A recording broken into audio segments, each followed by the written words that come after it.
तीन दामाद की सास पार्ट 2। अब तक आपने सुना कि कावेरी जी अपनी तीनों बेटियों ईशा, मोहिनी और सुहाना की शादी तीन घर जमाई लड़कों के साथ करवा देती है।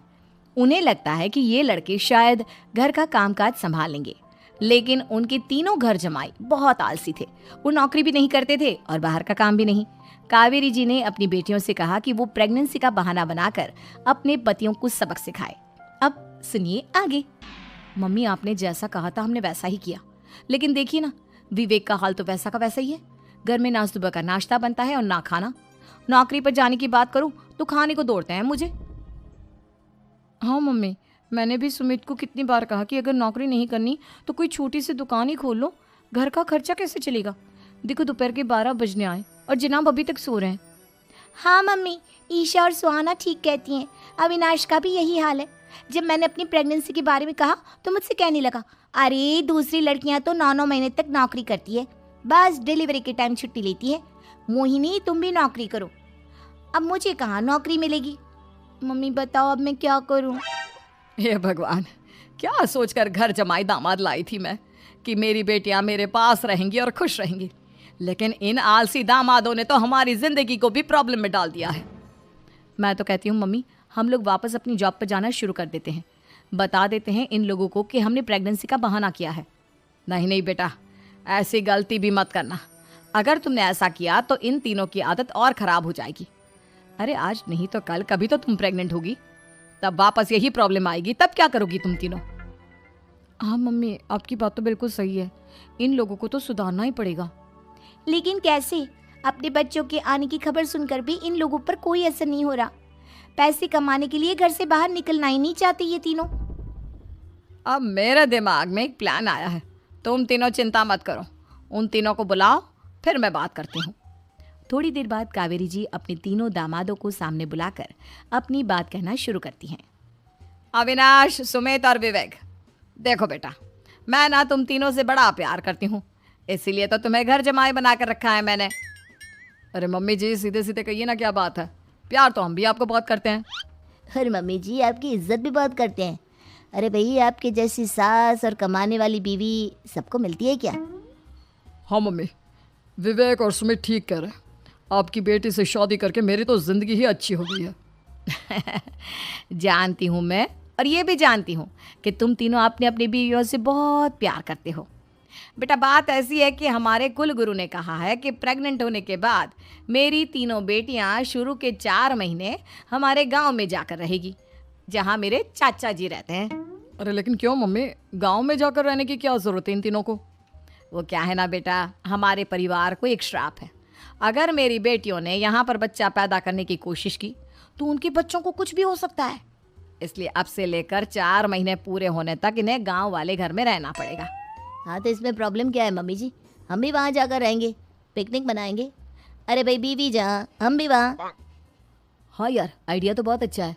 शहर की ज़िंदगी में रह रहकर परेशान हो चुके हैं, अब कुछ दिन गांव में बिताएंगे। तुम लोग समझने की कोशिश क्यों नहीं करते? तुम में से कोई भी वहाँ नहीं जा सकता, और मैं यहाँ रहूँगी ना तुम तीनों के साथ। 4 महीने की तो बात है, उसके बाद ये तीनों ही लौट कर आ जाएंगी।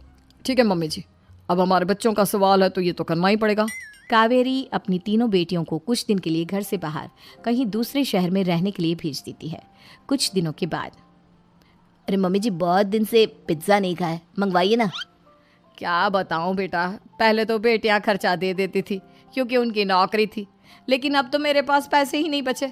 थोड़े बहुत पैसे हैं जो बच्चों की डिलीवरी में काम आएंगे। लेकिन मम्मी जी, आपकी बेटियों को वापस आने में तो अभी बहुत वक्त बाकी है।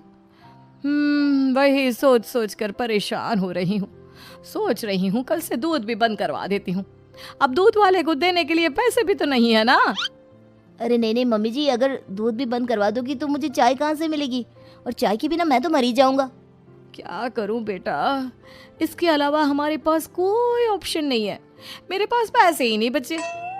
इस तरह कावेरी जी धीरे धीरे अपने तीनों दामादों को पैसे देना बंद कर देती हैं और घर में खाने पीने की चीज़ें लाना भी बंद कर देती है।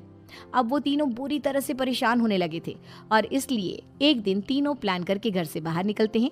और बाजार में जाने के बाद, यार अच्छा खाना खाए हुए कितने दिन हो गए, पता नहीं कब अच्छा खाना मिलेगा। हमारी बीवियों के जाने के बाद तो हमारी हालत भिखारियों जैसी हो गई है यार।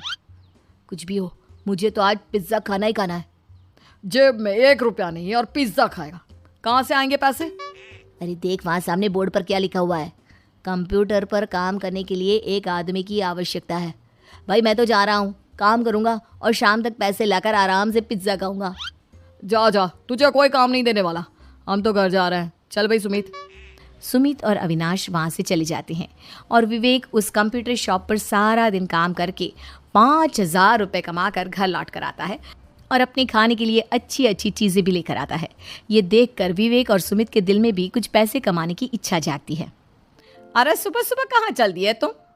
मम्मी जी एक बहुत अच्छी जगह मिली है, कंप्यूटर पर काम करने के 5,000 मिले थे कल मुझे। अगर रोज़ काम करूँगा तो पूरे 40,000 की तनख्वाह। अरे वाह, ये तो बहुत अच्छी बात है दामाद जी, आपको जाना ही चाहिए।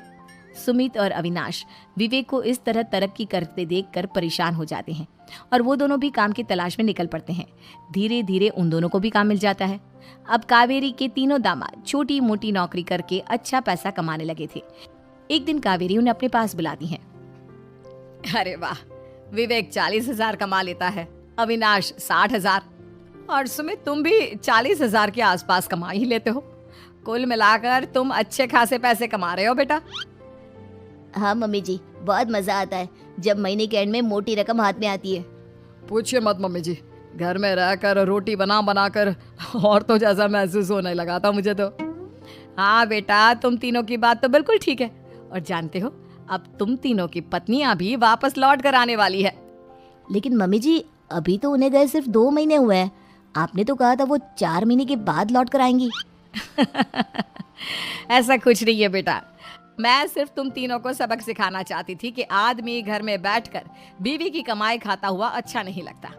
इस दुनिया में हर इंसान को मेहनत करनी चाहिए, काम करना चाहिए, चाहे वो औरत हो या आदमी, ताकि अपने परिवार को संभाल सके। कावेरी की बात सुनकर उन तीनों को अपनी गलती का एहसास होता है और कावेरी उन्हें सच बता देती है कि ईशा, सुहाना और मोहिनी शहर में ही कहीं दूसरी जगह रह रहे थे। शाम के वक्त उन तीनों की पत्नियां लौट कर आ जाती है और कावेरी जी का परिवार एक खुशहाल परिवार की तरह रहने लगता है।